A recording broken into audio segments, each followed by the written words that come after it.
पहली बात तो जनरल पॉपुलेशन में एक जो हार्ट को लेके कंसेप्ट है वो ये है कि हार्ट डिजीज़ हार्ट अटैक ही होता है।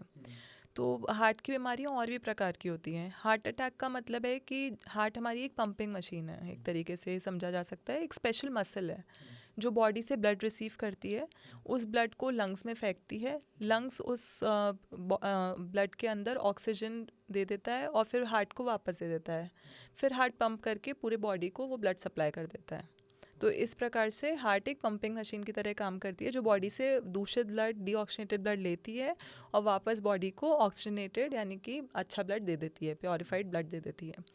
तो हार्ट का स्ट्रक्चर जो है उसमें मसल तो है ही है, उसके अलावा नाड़ियाँ हैं। मतलब हार्ट को खुद को भी तो पंप करने के लिए कोई एनर्जी सप्लाई चाहिए, तो हार्ट का खुद का ब्लड सप्लाई जिसको हम कोरोनरी आर्टरीज कहते हैं, जो नाड़ियाँ हैं उसमें अगर ब्लॉकेज हो जाए, चर्बी जम जाए, कैल्शियम जम जाए, जिसकी वजह से हार्ट का खुद का ब्लड सप्लाई कम हो जाए, तो उसको हम कोरोनरी आर्टरी डिजीज़ बोलते हैं।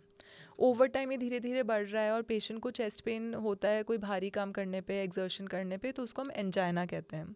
अगर सडनली ये क्रिटिकली ब्लॉक हो जाए, 100% ब्लॉक हो जाए और बैठे बैठे व्यक्ति को छाती में दर्द हो जाए, उसको हम हार्ट अटैक कहते हैं। तो ये तो कोरोनरी आर्टरी डिजीज़ है जो पब्लिक को जनरली पता होती है, जिसको हम पब्लिक जनरली हार्ट अटैक बोलती है। इसके अलावा हार्ट से रिलेटेड बीमारियां हार्ट की मसल डैमेज की वजह से भी हो सकती हैं।